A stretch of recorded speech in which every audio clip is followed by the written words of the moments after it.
Hello and welcome to another casted game of Age of Empires 3 DE.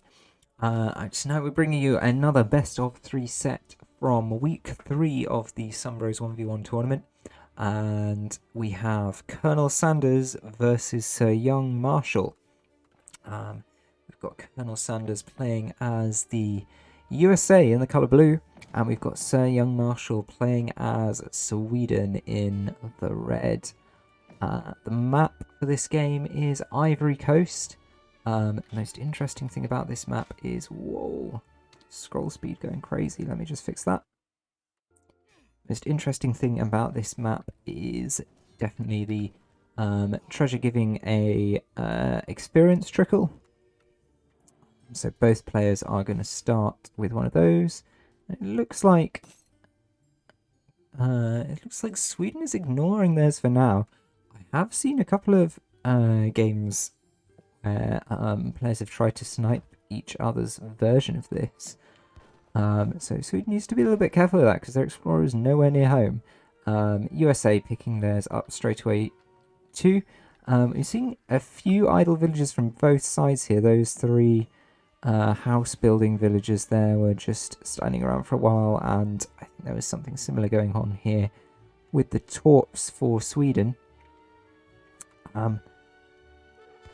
The USA Explorer, of course, has that little bit of extra health compared to a European Explorer, so could potentially be a bit more ambitious with the treasures here.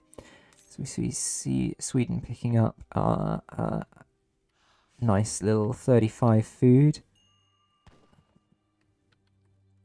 Sweden also working on herding in this first group of elephants. That's going to be really nice for them still. Has finally spotted this XP treasure and is going to be picking that up, no problem, but actually missed out on that XP trickle for quite a while, so it has probably slowed down their first shipment. Will slow down all the rest of their shipments equally.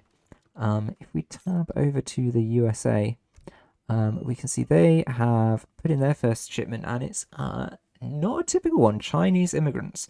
So this is going to give them a trading post rickshaw, and basically allows them to spam out more and more trading posts from the first one using charges of their levy ability.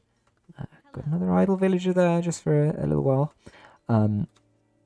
So you can expect to see the USA pretty likely to take control of all three of these central trading posts, and obviously they've got the fourth one at home in their base. Sending capitalism now as well, and I've just noticed has used his first charge of the levy ability to get another trading post wagon as expected. Sending capitalism now as their second card, so potentially sticking around in Age 1 for a bit longer than normal. They've got 12 vills on food, but they're not going to be getting any more in anytime soon from their home city. Buying hunting dogs from the market though, so going to be having a nice eco there. Meanwhile, Sweden are already about a quarter of the way up to Age 2. They have switched over to pretty much full wood chopping, and you can guess why that's going to be. They are going to be putting down those torps like there's no tomorrow. Let's check their line of sight. They've spotted 1, 2, 3 gold mines across the bottom map, 2 more on the opponent's side at the bottom, and now they've spotted the enemy town centre, which they decided to siege for 15 damage, weirdly. And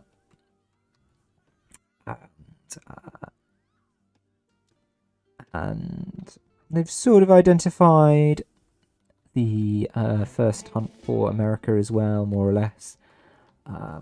So that's good intel for Sweden.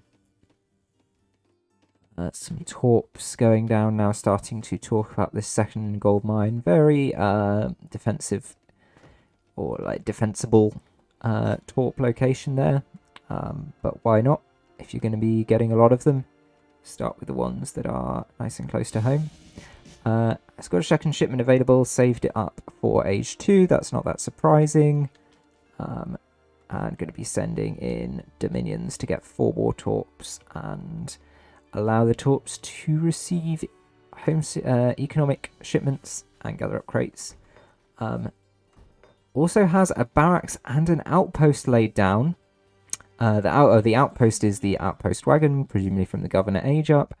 But a barracks going down right in the middle of the map here. So I expect we're going to be seeing carrows coming out of that straight away. Going to be threatening the trade post here. Threatening the US's trade post kind of trade post gameplay. US is not up to Age 2 yet. Look at this, 5 minutes 10. And the US still not in Age 2, so can't really do anything. Could potentially, of course, throw out some militiamen in just a second when that ability is recharged. So it'll be interesting to see if they choose to go for that, or if they just choose to basically replace the trade post that they've lost. It's got the military wagon now from aging up. That's going down as a barracks. He's shipping in 8 state militia. Let's take a look at their Age 2 cards. They've only got the 2 unit shipments, although they're both pretty good shipments. It's got this Semilone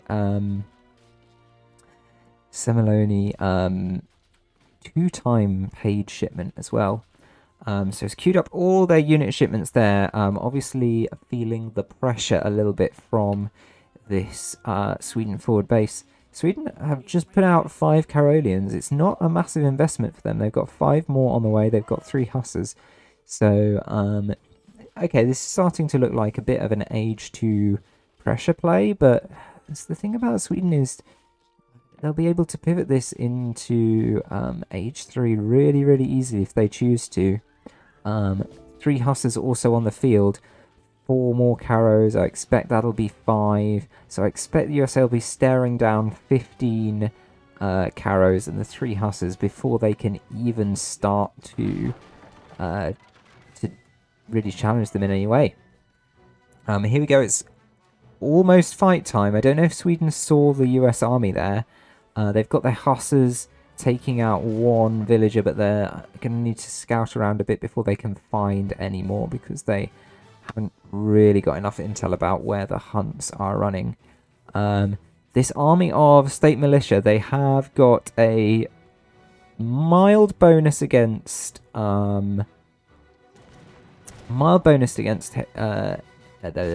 infantry.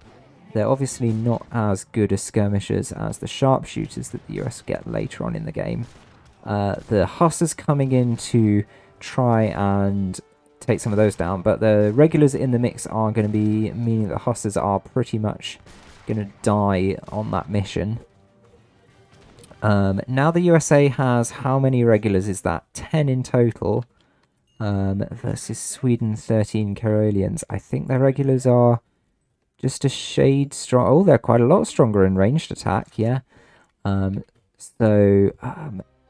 don't think that this would go well for Sweden as a fight, and Sweden again backing up. Got a choice now whether they're going to commit more units to defending this forward base. Oh, no, they don't need to worry about it because, well, they don't need to worry about it because they've sent 2 leather cannons.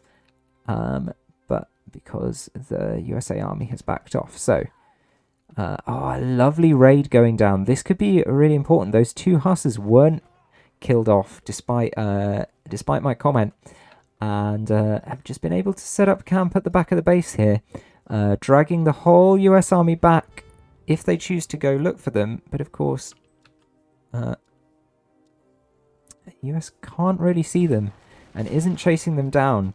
Isn't going to be able to because Sweden pushing here, doing a really good job of, as the Hussar comes back in, of doing that kind of double action distraction technique to get an effective raid off. Although the Hussar was killed there by the villagers pulling together. But let's just check the villager count. USA 16, Sweden 23, plus they've got the Torp economy running. That's a really big economic edge for Sweden, and that's all, or not entirely, but that's hugely due to the fact that those Hussars were able to run around uninhibited. And that's it, GG. Maybe a little bit of a early GG. Atrocious, says Colonel Sanders.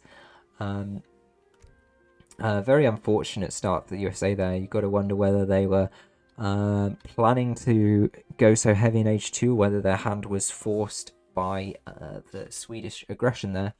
But that goes to show what you can do against USA if you stick down that forward base and you start pumping out that heavy infantry and put pressure on their buildings, raid to put pressure on their villages. You can really stop the USA in their tracks, and I'm sure Colonel Sanders felt a little bit like they had nowhere to go there. That was probably part of the reason for the GG. All in all, a very quick game, a very fun game, especially for Sweden. And that's going to be Sir Young Marshal 1-0 up as we go into the second game of this best of 3 set, which is coming up in just a moment. So I'll see you then. GG's for now.